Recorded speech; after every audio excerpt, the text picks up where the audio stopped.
Is the war between Russia and Ukraine entering the endgame stage, to where the end is now coming within physical range, visible range, where you can see it coming?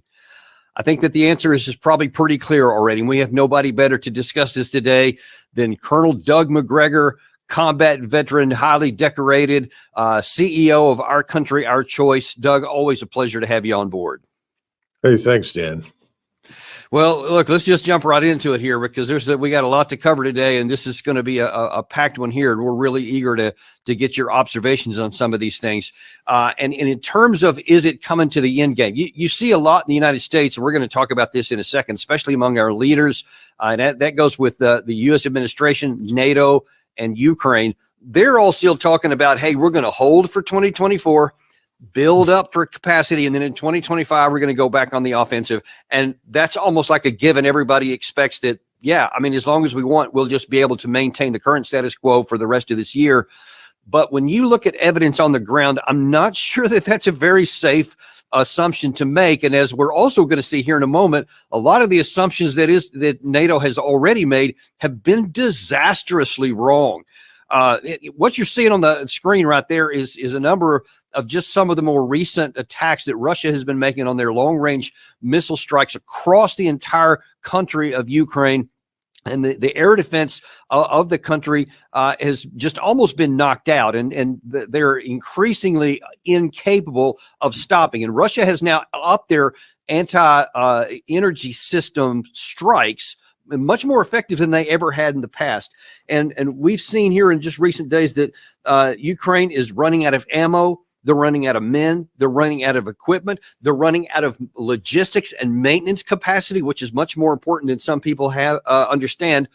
Russia is doing the exact opposite. They're increasing their manpower. They're increasing their ammunition stockpiles. Their industrial capacity continues to advance. I mean, everything that builds national combat power is moving in opposite directions here.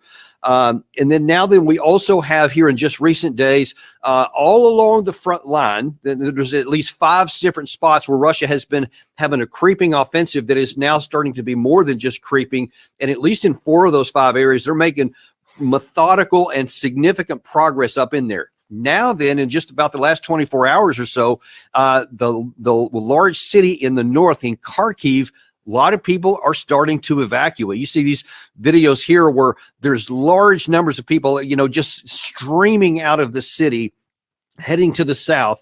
And the Military Summary Channel talked about some of the details today of exactly what's going on there.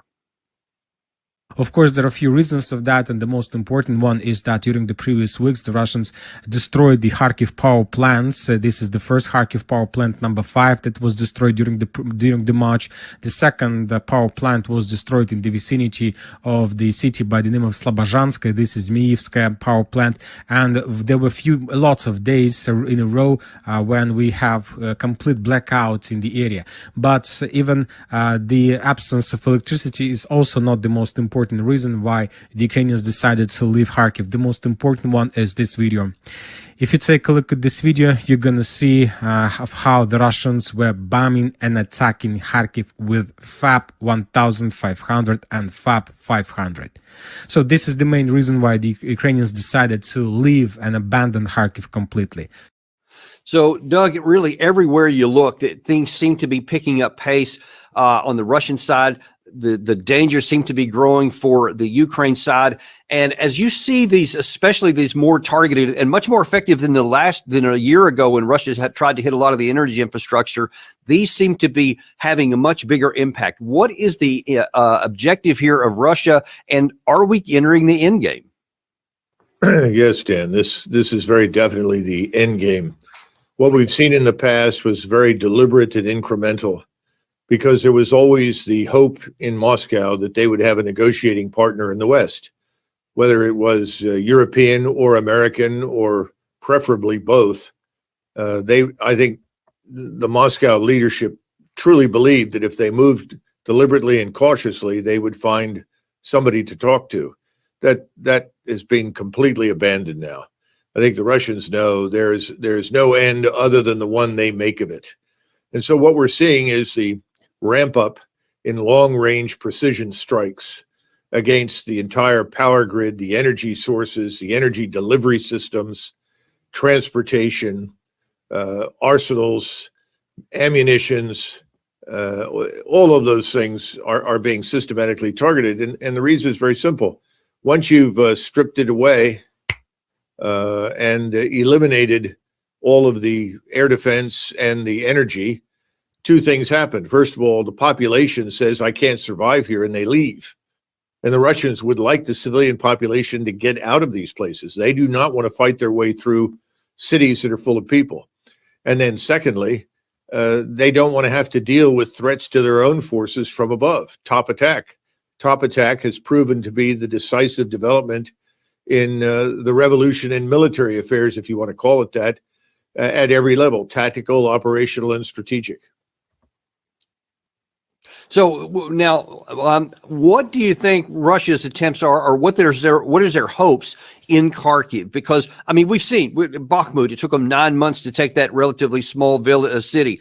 Avdiivka, another 5 to 6 months, relatively speaking, especially in the latter phases of it. And now they're going to, for example, Chasiv Yar, which is kind of the next operational objective, and it's very slow. But Kharkiv is a huge city. And does Russia even have the manpower, do you think, to go after that at the same time they're trying to keep these other ones going? Oh, undoubtedly, they have more than enough manpower. But again, as I said earlier, ensuring that the population gets out makes it that much easier for them. Remember that Kharkov as well as Odessa are both historically Russian cities. And in the fall of 2023, it was made very clear, as it had been, frankly, since the fall of 2022, that those cities would once again be Russian. So let there be no mistake. Those cities will be back under Russian control.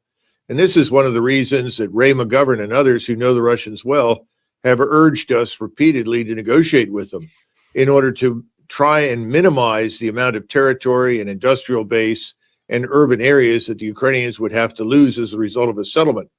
Well, those times are over, and I think the Russians have decided to be done with it. So, no, they have enough forces. I don't think that's the issue for them. They will not attack Odessa immediately. I think you're going to see more action further north and above north and northeast of Odessa before they turn decisively on Odessa. In the meantime, of course, the Ukrainians are trying to turn Kiev itself into Stalingrad. And as we all know, that's the last place the Russians really want to go. Yeah. I mean, ultimately, they would like to avoid that altogether. And they still want a government to talk to. The problem for the Russians at this point, and you know this very well, there's not much of a government left. And the military structure is crumbling. The senior leadership is no longer where it was. The population has had it. I mean, if you look at the unofficial private polls that are being conducted in Western Ukraine, in other words, west of the Dnieper River, everybody wants an end to this. So the Ukrainians are really on their last legs. And that's why sending any money over there at this point, other than humanitarian aid, makes absolutely no sense whatsoever. Now, I've seen there's been lots of reports in the Western press here in the last few weeks or so that Ukraine belatedly started digging lots of fortifications in the Zaporizhia area, along where a lot of these main attacks have been going on. But according to some satellite images I saw actually earlier this morning, they are very much behind the scale up in the northern area, in the Sumy area, in the Kharkiv area. So if Russia does want to come in from the north, they would have a lot less difficult time breaking through fortifications than they would down the line of contact. And it doesn't appear that Ukraine has enough forces or reserves to be able to handle both of those at the same time. No, I think that's true. And remember something else, that all of these long-range strikes are preparatory. Preparatory in the sense that until mid to late April, the ground is not going to be firm enough to really withstand the beating that it's going to take from the heavy armored forces that the Russians are going to send in. So they've got to have firm ground. I mean, this could be delayed. The major assault could actually be delayed until May. I don't know what the current weather is like, but they've had a lot of snow and rain. That makes it very hard to move. So these are preparatory strikes so that when the string is pulled, so to say, on the larger offensives, there won't be anything out there to stop them. And then finally, remember the defenses that gave them the most trouble that you were mentioning were in the Donetsk or the Donetsk Basin. and the reason for that is very clear. The Ukrainians had spent years pouring concrete and installing weapons platforms. This is not the case now. They've fallen behind their last defenses, if you will. The hasty defenses aren't going to work. They're not continuous. There are too many holes. So it's very easy to outflank them, move around them, isolate them, and destroy them. And then again, I think more and more Ukrainians are throwing in the towel. The problem for them, of course, is the SBU, the secret police, that is shooting large numbers of people behind the lines. Now, let me ask you this question. Aside from the tactics, or, whether they're coming in from the north, the south, whatever, there is also this issue of an army breaking. We had Chaz Freeman on a couple of weeks back ago that, and several other people, John Mearsheimer. They think that there's probably the bigger risk for the Ukraine side is that the army would eventually break, which seems kind of like what you might be talking about here. Not that any particular defense may be penetrated or so, but that the defense itself may break. How do you see that part? What are the risks of that? Oh, I think the risk is very, very high. There's no question about it. You can't evacuate the wounded in time to save anybody's life. Just imagine that. Imagine that you're a Ukrainian soldier and you're in contact with the Russians, and you know that if you're shot to pieces, that you're probably never going to reach a doctor until you're dead. What does that do to your morale? How do you feel about that? I mean, one of the things we always did very well historically in the United States military, and the Army especially, is evacuate wounded and keep as many people as alive as possible. They can't do that. They don't have the means to do it. And by the way, for those in the U.S. military that are watching, I hope they're paying attention to the absence of rotor-driven aircraft on the battlefield. You can't just fly in a helicopter, pick people up with impunity, and fly them out. Those days are over. So the bottom line is the infrastructure of warfare, the logistics, which include medical evacuation and medical support, those things are almost gone on the Ukrainian side. And you cannot sustain operations for very long. And you can only threaten people with shooting so many times until they finally say, to hell with it, we're leaving. We've had it. Right. Yeah. And of course, nobody knows where that point could come. I don't even think that, well, the people themselves probably don't, but I think that historically anyway, when it happens, it's suddenly a significant break, and then it just expands like a virus throughout the force here. But now there's one other interesting aspect of this, Doug, that all the things that you're laying out here are objective realities, things that you can look on the ground, you could see from the sky, you can count, you can observe the operations. Those are one thing here. But what complicates this for the West especially is this continued and I think very dangerous proclivity to just not see any of the truth and to just pretend that things are the way we want them to be. And that one of the most shocking and disturbing recent examples of this, and unfortunately there's a lot, is from Admiral Bauer from the NATO, who was in an interview, I think, with DW a couple of days ago. He was asked by the reporter, and watch how she asked this question, because she's kind of like going, yeah, what you're saying is not making sense. She's saying, can Ukraine still win this? As I understand, Ukraine wants to achieve this status quo of 1991. As far as I have understood so far, and I haven't heard anything else, is that Ukraine wants to regain all the territory within its legal borders. This is 1991, and that is, of course, that is an understandable wish of Ukraine. So it's possible. I think it is possible, but it won't be easy, and it might take more time than a lot of people want. Now, what he didn't realize, Doug, is that elsewhere in that same interview, he threw himself under the bus by saying that prior to the summer offensive of last year, well, check out what he says here. Do you think that Ukraine has still an opportunity and possibility? There isn't a possibility for Ukraine to win? Yes. And I think we have been overly optimistic in 2023 when we supported the efforts of Ukraine with regard to the counteroffensive in the summer, in the spring, early summer, and we have done that with we as not NATO, but the 15 nations that support Ukraine have done that through weapon systems, ammunition, training of Ukrainian soldiers in a lot of nations. developing the military plans and things like that. So that was done. And then, as with many things in our societies, people think if you plan for it, then it will be successful. That last part was amazing. He actually said, well, I mean, if you just plan for it, then it's going to be successful. And maybe we were a little overly optimistic in 2023. And yet, Doug, prior to that offensive, you were screaming from the rafters that there was no chance. There was never a chance. But NATO seems to be thinking, no, there was a chance. Then it played out, and now they're still just in la-la land.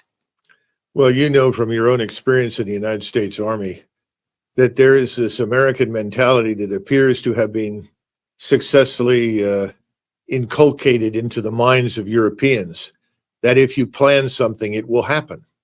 You and I have seen this. Here's the plan. We've done all the work on the plan. The plan is excellent. Therefore, we will be successful. We all know that nothing survives contact with the enemy, but this is even worse. The NATO leadership is reminiscent of the French military leadership in 1940. They continued to draw what they called halt lines on the map across northern France, only to discover that the Germans had already bypassed the area where they had drawn a halt line. And their plans to then move forces forward and dig them in and deliberately defend something had become impossible. I think that's where NATO is. So NATO isn't going to believe this until the Russians actually close up on the river, take everything all the way up to Kharkov, and then ultimately turn south on Odessa. At that point, I think they'll begin to come to terms with reality. The problem, Dan, is that there are people who are still talking about sending small numbers of NATO forces, French, Baltic forces, Polish forces. Even now, foolishly, the Finns have said they would send some troops that miraculously are going to cross southern Ukraine in order to reach Odessa and mount some sort of a defense of Odessa. They don't seem to understand that as soon as they cross into Ukraine, they're going to be attacked. The Russians can see them, the Russians can target them, the Russians can destroy them. This war is over. And the longer that we insist on postponing it, the more Ukrainians will needlessly die, and the longer it will take for this part of the world to recover. And so one of the other things I'd seen actually on that same subject there by some Polish sources, not anybody disinformation, but claiming that Poland is actually thinking of sending a number of divisions potentially into the western part of Ukraine to defend their brothers if Russia does break through in some of these areas, whether it's Kharkiv or Odessa. That would seem to be pretty risk or escalatory. Well, when we say the Poles are thinking, remember they had this man, Donald Tusk, who is currently running the show, who is a creature of the European Union. The majority of the Polish population does not share his enthusiasm for that. Support for the war in Ukraine has sort of precipitously fallen to the point where it's now less than 30% of serious support. And if you ask the question, should we send Polish troops in there, I doubt that you would get 30% to support it. So I think these people are essentially hot air. I don't think they should be taken seriously. I don't see the Finns organizing, mounting up to move thousands of troops all the way down to Odessa near the border with Romania. I think we're going to listen to lots of silly nonsense, and as we get closer and closer to the end game. And the end game will happen when it becomes clear that Odessa and Kharkov and most of eastern Ukraine are in Russian hands. And then, of course, it's back to the question, can the Russians find someone to talk to? That will depend on changes in government in Western Europe and in Eastern Europe. If the governments don't change, the Russians may finally conclude they have no choice but to continue further west. Now, one of the other things that that Bauer said in that interview, which many in the West are really clinging to, is that, hang on, because F-16s are about to ride to the rescue. The problem with the F-16s is the challenge with the F-16s is that it is a very different weapon system than the MiGs. It requires not only the training of pilots and mechanics, but it also requires a logistic chain of sufficient spare parts, of weapons for the F-16s, for all these things to make it a success. So if you start flying with the F-16s and you have the pilots and the mechanics and the spare parts, you want to make sure that for a long time, Ukraine can use these planes very heavily in terms of many flight hours will be flown. Very heavily, as long as there's no anti-aircraft defense. But ironically, in a rare moment of saying something that's honest, and actually Mark Milley, when he was still the chairman, I've taken a lot of issues with him, but there was a few things he said that were pretty good. This is one of them when he called out, here's the deal on the F-16s. If you look at F-16s, 10 F-16s, $1 billion. You add the sustainment cost, another $1 billion. So you're talking about $2 billion for 10 aircraft. The Russians have 1,000 fourth and fifth generation fighters. So if you're going to contest Russia in the air, you're going to need a substantial amount of fourth and fifth generation fighters. And yet you still see there's Bauer, one of the leaders of the NATO, still talking like, yep, we're going to get these things. And these F-16s are going to be a bunch of them. They're going to fly a lot. What do you say to that, Doug? None of them want to admit to the truth. And the truth is that Russian air and missile defenses are among the very best in the world, if not the best. They are very dense. And one of the reasons the ground offensive proceeds slowly is to keep up with the requirement to defend the ground forces against exactly the threat that's being described with the F-16. If we send aircraft over there, most of them will be shot down. That's the simple truth. Now, the Russians, or at the time, the Soviets, confronted a similar situation during the Korean War. They solved the problem by putting Russian pilots into MiGs. My greatest concern has always been that when it becomes clear that the Ukrainians are not going to be able to master this and we start to lose aircraft, that someone will say, well, let's put Americans and Dutchmen and Germans and others into these aircraft. I think that would be a very serious mistake. We've always been on the edge of becoming a co-belligerent. That would make us a direct participant. Right. And Russia has, Putin has said on February 29th, I think it was, when Macron was first talking a lot about, whether they might send French troops into there, he was very emphatic in saying anybody enters the territory of Ukraine, they're legitimate targets. He's also said about the F-16, if it flies from a NATO country, if it takes off and then attacks in here, that airfield will become a legitimate target. So all these things could escalate the war. So it seems on every level of rational, logical, reasonable thinking that it is in America's interest, it's even in Ukraine's interest to find a negotiated settlement to this. But Matt Miller, just a few days ago, when he was asked, would we consider having any kind of discussions with Russia, said this. We are not going to boost our security or boost any security agreements or start any security agreements with the government of Russia, a government that we have seen invade one of its neighbors unprovoked, kill thousands and thousands of people for no reason at all except to pursue the personal conquest objectives of the Russian president. So no, we will not be taking that. Yeah, no, we're not going to do it. We're not going to talk. So we're going to, I guess, continue to say, nope, we're going to succeed in here. These F-16s are riding to the rescue, or the 2025, ignoring all the things you say. What are the possibilities? But remember, Dan, everything he said is based on a lie. And that's the problem we have in the West. The lie is this was an unprovoked invasion. That's absolutely false. You've had on Professor Mearsheimer and others that have talked at length about this. We cultivated this conflict. We encouraged it. And then ultimately we unleashed it. It was not the Russians who sought this confrontation with us at all. In fact, from the very beginning, the Russians have tried everything they possibly could to avoid a confrontation with the West. Putin has recently said that provided these F-16s go into Ukraine and fly from Ukrainian bases, he absolutely under no circumstances will permit the attack of any bases inside the NATO alliance. He doesn't want a confrontation. We're the ones provoking it. But this man's position that he outlined is not sustainable. It cannot go on much longer. And what is going to happen if we continue on? What do you think the possibilities are that either Russia does break through, and then now that it's no longer an issue of are we going to make a deal, but it's like terms of surrender, or they can continue to lose cities, or that we finally acknowledge the lies. And actually, let me ask you that. Let me ask you a separate question. Let's agree. We do agree that those things were based on lies. Most of our policies have been here.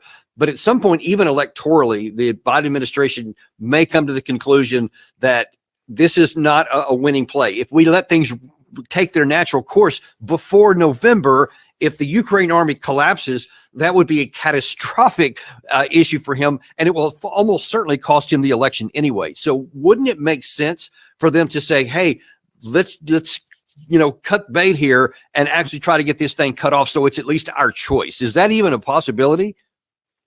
Actually, I think it is.